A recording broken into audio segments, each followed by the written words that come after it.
Assalamualaikum warahmatullahi wabarakatuh. Salam sukses untuk seluruh adik-adik dimanapun kalian berada yang saat ini sedang mengikuti tahapan tes di PDN.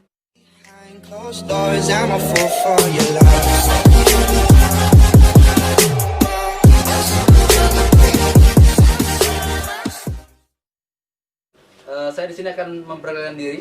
Nama saya Ahmad Irianto, asal pendaftaran Provinsi Papua Kota Jayapura, di PDN angkatan 27. Alhamdulillah lulus di tahun 2020. Sebelumnya saya akan menceritakan kenapa alasan saya memilih PDN sebagai sekolah ataupun studi lanjutan saya setelah masa SMA.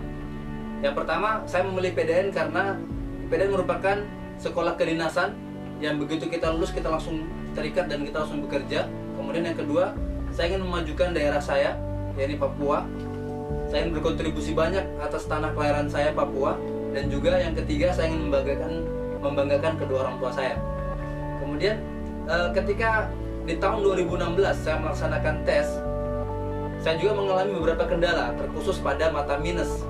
Yakni di saat tahun tersebut mata minus yang diperbolehkan hanya minus maksimal 1,0.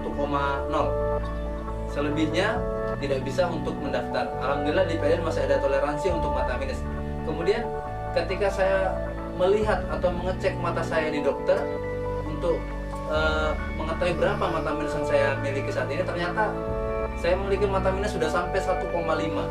Saya rasa ini sudah melewati dari batas maksimal yang ditentukan pada tahapan tes di PDN. Akhirnya, bismillah, ketika saya kelas 12 SMA, saya berusaha untuk ikhtiar saya untuk pertama saya memakan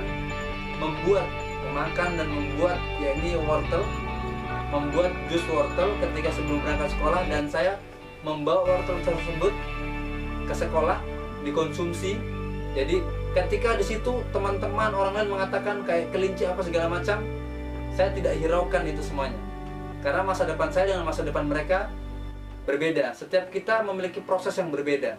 Jadi karena saya sudah memiliki keinginan, saya sudah memiliki azam untuk masuk PDN, saya sudah mengetahui potensi saya, dalam artian saya sudah mengetahui potensi kekurangan saya berusaha untuk menutupi kekurangan tersebut, yakni kekurangan mata minus tersebut.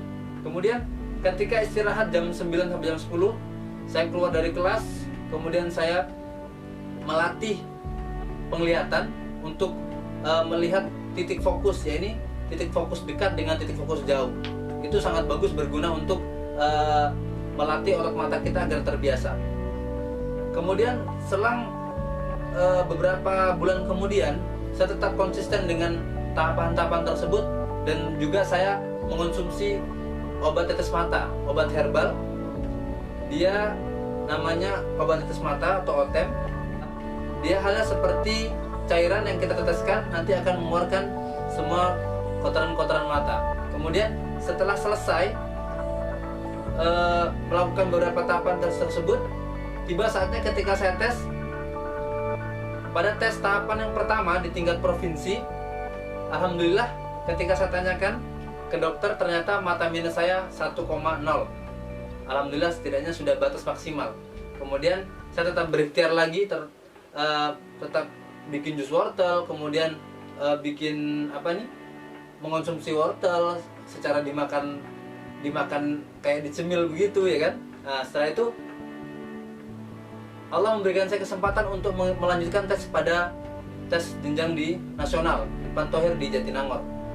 Sampainya di Jatinangor, ketika masuk pada tahapan tes kesehatan, saya menanyakan kepada si dokter yang memberikan tes saya terkhusus pada tes mata. Ketika saya tanyakan, setelah saya tes, saya tanya, "Dok, berapa mata minus saya?"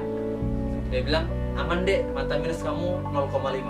Alhamdulillah, di situ saya sangat bersyukur kepada Allah bahwasanya yang awalnya 1,5 menjadi 0,5.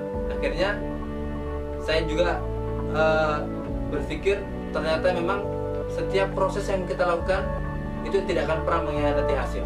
Ketika adik-adik mempunyai beberapa kendala terkhusus mata minus, mungkin beberapa tips dari saya bisa dilaksanakan, atau mungkin bisa langsung berkonsultasi ke dokter, silahkan.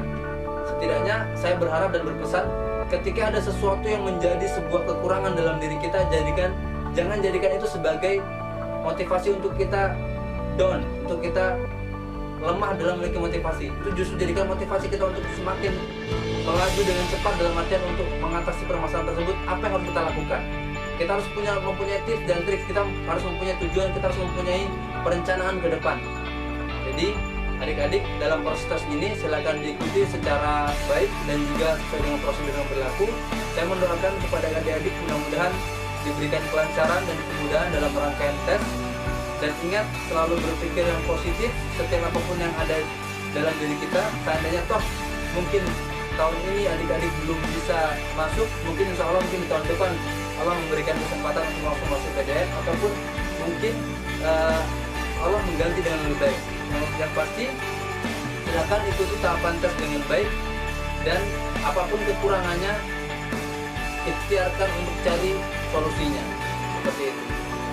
Adik-adik tetap semangat, ingat, jadikan kehadiran kita di dunia ini menjadi bermanfaat untuk banyak orang, karena hidup hanya sekali, jangan menua tanpa arti. Sekian, wassalamualaikum warahmatullahi wabarakatuh.